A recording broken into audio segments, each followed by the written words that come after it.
Hello दोस्तों, आप सभी का सीआरआर लर्निंग पर फिर से स्वागत है। मैं प्रतेश सर आज आप लोग को स्टैटिस्टिक्स में एक नए टॉपिक के साथ, जैसा कि हम लोग यूनिट एनालिसिस ऑफ डेटा, जिसका हिंदी नाम आंकड़ों का विश्लेषण है, इसमें हम लोग chapter measures of central tendency, जिसका हिंदी नाम केंद्रीय प्रवृत्ति की मापें हैं, इसकी चर्चा कर रहे हैं। तो जहाँ पर हम लोग क्या देख रहे हैं, जो आज की हमारी टॉपिक है, उस टॉपिक का नाम है परसेंटाइल। परसेंटाइल का हिंदी नाम होता है शतमक।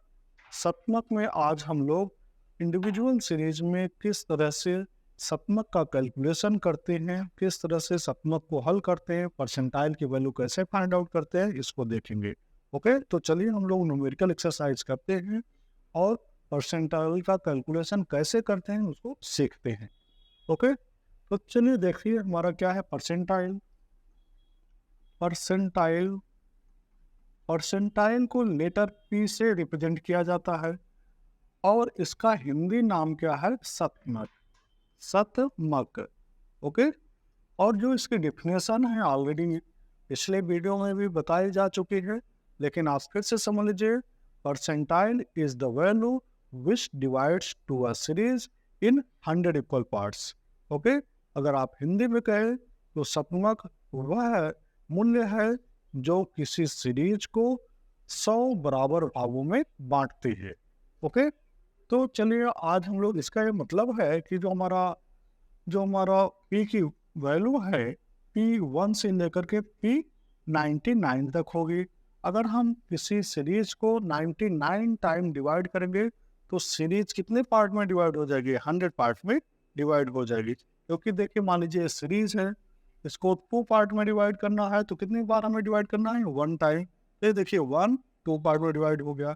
अगर 3 पार्ट में डिवाइड करना है तो कितने टाइम डिवाइड करना होगा, 2 टाइम 1 2।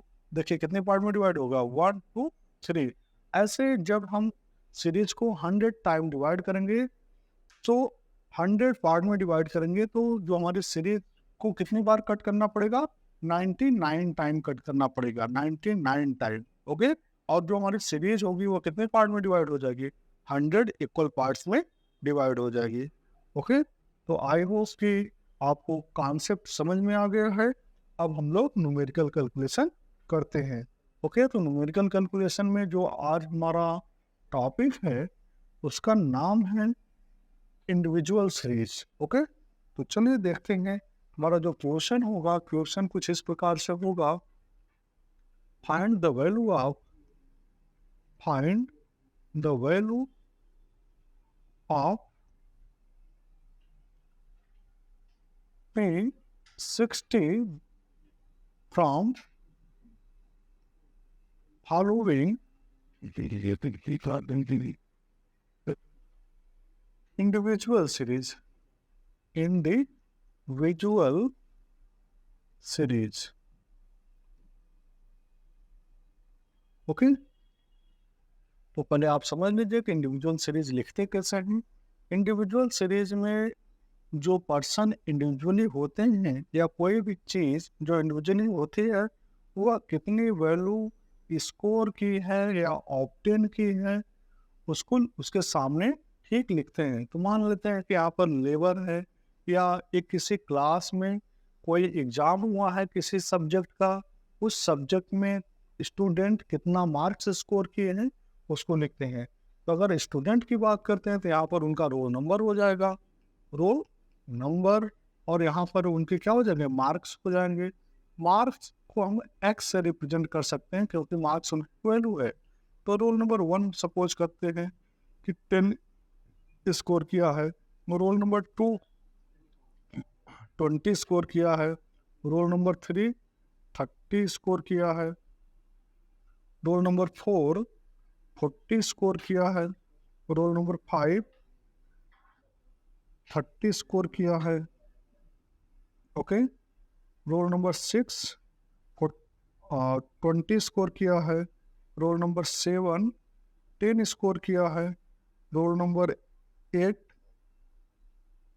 आपका 50 स्कोर किया है, रोल नंबर 9 आपका 40 स्कोर किया है एंड रोल नंबर 10 आपका 30 स्कोर किया। सपोज मान लेते हैं कि कुछ इस तरह से स्टूडेंट स्कोर किए हैं।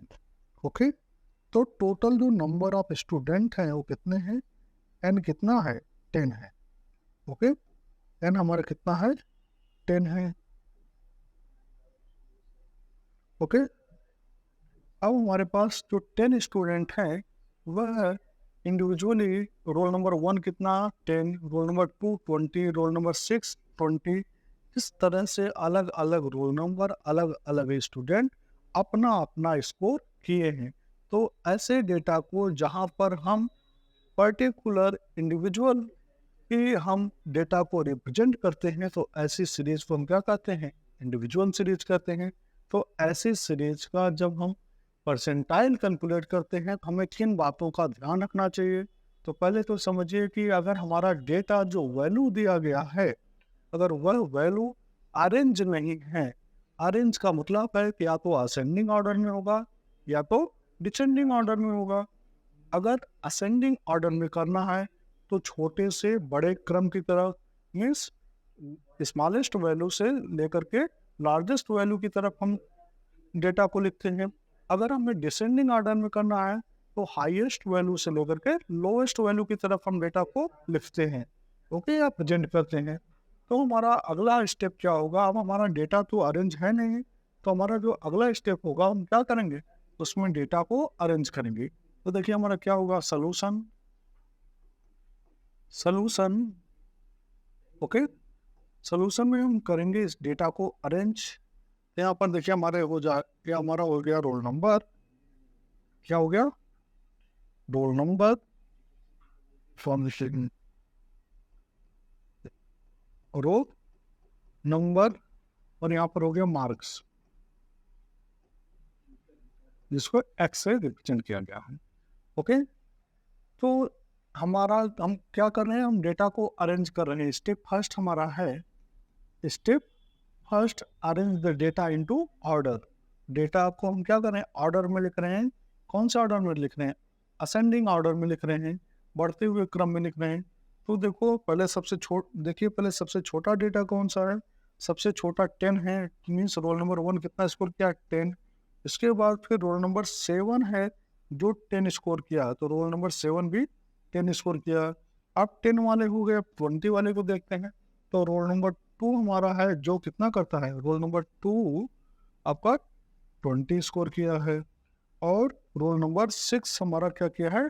20 स्कोर किया है। तो रोल नंबर 6 भी कितना हो गया? 20 स्कोर कर लिया। अब 30 वालों को देखते हैं। तो 30 वाले कौन है? Roll number 3। Roll number 3 30 score किया है, एंड रोल नंबर 10 भी हमारा कितना किया है? 30 स्कोर किया है। अब अगले स्टेप पर चलते हैं, रोल नंबर 4। रोल नंबर 4 क्या है हमारा? रोल नंबर 4 भी हमारा 40 स्कोर किया है। रोल नंबर 9 रोल नंबर 9 भी हमारा कितना स्कोर किया है? 40 स्कोर किया है। अब क्या बचा? रोल नंबर 5 लिखा गया, रोल नंबर 5 अभी नहीं लिखा गया। तो डेटा को अभी हम लोग फिर से थोड़ा सा देखते हैं यहाँ पर कि पहले रोल नंबर 5 को भी अभी लिख लिया जाए, क्योंकि रोल नंबर 5 भी कितना स्कोर किया है? रोल नंबर 5 30 स्कोर किया है। तो रोल नंबर 5 भी हमारा 30 स्कोर किया है। ओके, रोल नंबर 5 कितना स्कोर किया? 30। और रोल नंबर 10 भी हमारा कितना स्कोर किया है? 30 स्कोर किया है। अब बचा कौन? अब रोल नंबर हमारा बचा है 9 कितना स्कोर किया है? 40 स्कोर किया है। और रोल नंबर 8 जो है वो हमारा वो 50 स्कोर किया है। इसका मतलब तो रोल नंबर 8 वाला थोड़ा तेज बच्चा है जो सबसे ज़्यादा स्कोर किया है। ओके, तो हमारे टोटल जो स्टूडेंट हैं देखिए कितने हैं? 1 2 3 4 5 6 7 8 9। कोई एक छूटा हुआ है, देखिए कौन छूटा है भाई? कौन छूट गया? Roll number 1 10, roll number 7 10, roll number 2 20, okay, roll number 6 20, roll number 4, roll number 4 यहाँ पर छूटा हुआ है तो रोल नंबर 4 को भी लिखते हैं। रोल नंबर 4 अभी बचा हुआ है जिसकी वैल्यू कितनी है 40 है, तो यहाँ पर लिखते हैं रोल नंबर 4 को। Okay, roll number 4, roll number 4 किसने स्कोर किया, रोल नंबर 4 स्कोर किया है 40। अब रोल नंबर बचा 8, रोल नंबर 8, रोल नंबर 8 जो है, रोल नंबर 8 कितना स्कोर किया है, रोल नंबर 8 किया है आपका 50। अब देखते हैं कि टोटल 10 स्टूडेंट हो गए नहीं, तो देखिए आप 1 2 3 4 5 6 7 8 9 एंड 10, तो हमारी जो n की वैल्यू है वो कितनी आ गई, 10 आ गई। ओके, n की वैल्यू कितने हो गई, 10 हो गए। ओके, अब हमारा डेटा क्या हो गया, देखिए अब वैल्यू जो है हमारा x का कैसा हो गया, अरेंज हो गया, छोटे वैल्यू से लेकर के पहले छोटी वैल्यू, उसके बाद उससे बड़ी, फिर उससे बड़ी, लास्ट में सबसे बड़ी। ओके, अब हमारी वैल्यू अरेंज हो गई, तो हम क्या करेंगे, नेक्स्ट स्टेप को फॉलो करेंगे। तो नेक्स्ट स्टेप में हमारा क्या होगा, हम फार्मूले को यूज करेंगे। तो हमारा जो स्टेप सेकंड होगा, स्टेप सेकंड पर होगा, okay, use the formula and put the value in the formula. तो ये हो गया आपका P60 इक्वल्स टू, हम पहले इसको ऐसे लिख सकते हैं तो ज़्यादा ठीक होगा। क्या लिखेंगे फार्मूला इसका, Pn equals to size of n into n plus 1 upon 100th place. Okay, ये इसका मेन फार्मूला है परसेंटाइल के लिए। ओके, आप इसको स्क्रीनशॉट ले सकते हैं या इसको याद कर सकते हैं। अब हम n की वैल्यू रखते हैं कि n, यहाँ p का n कितना है, तो यहाँ पर 60 है, तो हम 60 रखते हैं। ओके, तो लिखेंगे P60 equals to size of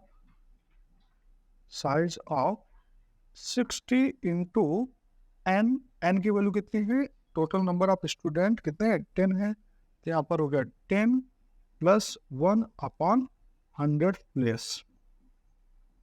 okay, तो देखिए क्या होने वाला है, यहाँ पर size of 60 into 11 upon 100th place. अब क्या हो जाएगा आपका, साइज ऑफ 60 इंटू 0.11 प्लेस, कितना हो जाएगा आपका, जब मल्टीप्लाई करेंगे तो आपका हो जाएगा साइज ऑफ जब मल्टीप्लाई करेंगे कितना हो जाएगा 60.60 प्लेस। ओके, इसका मतलब है कि जो हमारा 60 प्लेस पर आएगा वो कितना आने वाला है, तो देखिए यहाँ पर 1 कितने प्लेस को डिनोट कर रहा है, 1 10 प्लेस को डिनोट कर रहा है, क्योंकि जो हमारा 10 होगा, अगर इसका सीरियल नंबर लिख लें, सीरियल नंबर तो ये सीरियल नंबर 1 हो गया, ये 2 हो गया, ये 3 हो गया, 4 हो गया, 5 हो गया, 6 हो गया, 7 हो गया, 8 हो गया, 9 हो गया और 10 हो गया। तो हमारा 1 कितने को रिप्रेजेंट कर रहा है, 1 10 को रिप्रेजेंट कर रहा है, 2 20 को 3, 30 को 4, 40 को 5, 50 को, ओके, और 6, 60 को 7, 70 को 8, 80 को 9, 90 को एंड 10 किसको रिप्रेजेंट कर रहा है, 100 को, मीन्स ये 100 प्लेस है। बट ओके, क्योंकि हमारे पास 10 ही वैल्यू है, तो हमारा जो 60.60 प्लेस पर जो वैल्यू आए, जो कितनी आएगी, हमारा जो 6 इक्वल्स टू 60, तो यहाँ पर 1 2 3 4 5 6, हमारे 6 प्लेस पर जो हमारी वैल्यू है 1 2 3 4 5 6 पर क्या वैल्यू है 30, और हमारा 6 प्लेस पर नहीं है, 60.60 पर है। तो देखिए अब इसके आगे इसका मतलब है कि ये 70 है, लेकिन हमें 70 पर नहीं चाहिए, लेकिन 60 पर भी नहीं मिलेगा, 60 से आगे और 70 के बीच में मिलने वाला है। तो चलिए हम लोग फार्मूले पर वैल्यू को पुट करते हैं, देखते हैं कैसे लिखते हैं इसको। तो हमारा हो गया P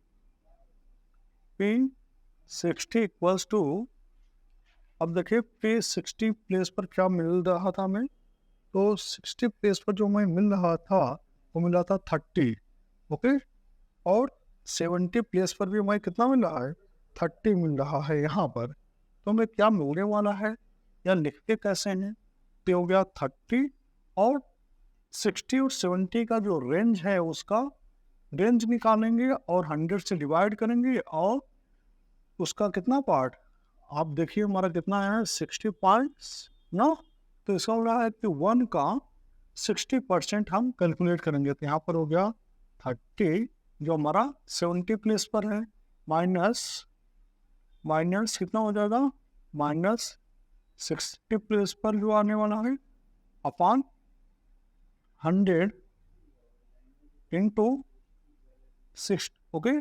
तो ये 61 पर में कितना मिलने वाला है, 61 पर आपको मिलता है 61, तो यहाँ पर हो गया इंटू 60, ओके।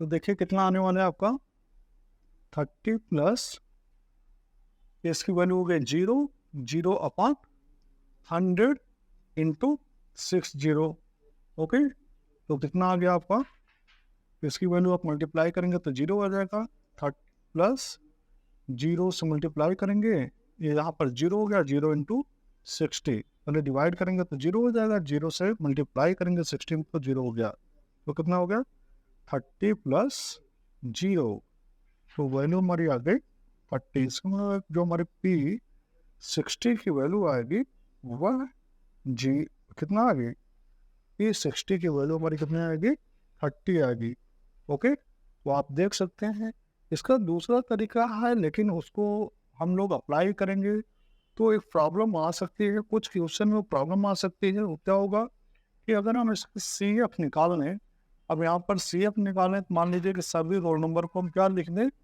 सभी रोल नंबर को 1 फ्रिक्वेंसी दे दें, क्योंकि सभी रोल नंबर कितने हैं, एक एक स्टूडेंट का है। तो ये हो गया आपका फ्रिक्वेंसी, सभी 1 हो गए, 1 1 1 1 1 student 1 student 1 student 1 student 1 and 1, तो टोटल 10 स्टूडेंट हो गए। 10 स्टूडेंट का हम क्या करेंगे CF निकालेंगे।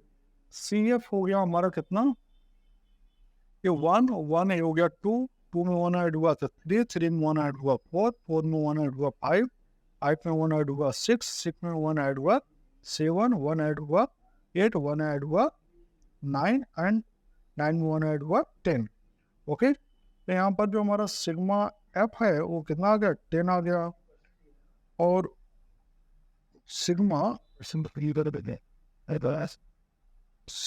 X कितना आ गया 10 आ गया, सिग्मा F कितना आ गया 10 आ गया, और जो हमारे नंबर ऑफ स्टूडेंट या जो हमारा N है वो भी 10 है। वो आप जानते हैं sigma F equals to N होता है, और जो हमारी CF है उसकी हाईएस्ट वैल्यू हमारा सिग्मा F के या N के इक्वल होती है। तो हम यहाँ पर देखेंगे हमारा जो कौन सा प्लेस है 66.6, इसका मतलब कि हमारा ये 6 प्लेस हो गया, इसके आगे यहाँ पर मिलने वाला है, और इसके सामने जो वैल्यू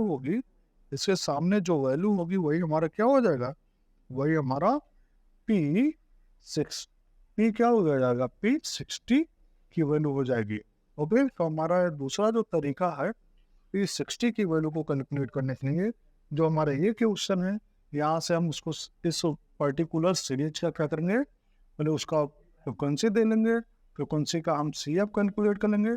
CF में देखेंगे, देखिए 6 प्लेस पर मिलने वाला था तो ये 6 हो गया, लेकिन वो 6 पॉइंट समथिंग है जो नेक्स्ट में मिलेगा, और ये हो गया 7th, इसका मतलब 7th के जो सामने X की वैल्यू होगी वही हमारी क्या हो जाएगी वो हमारे P60 की वैल्यू हो जाएगी।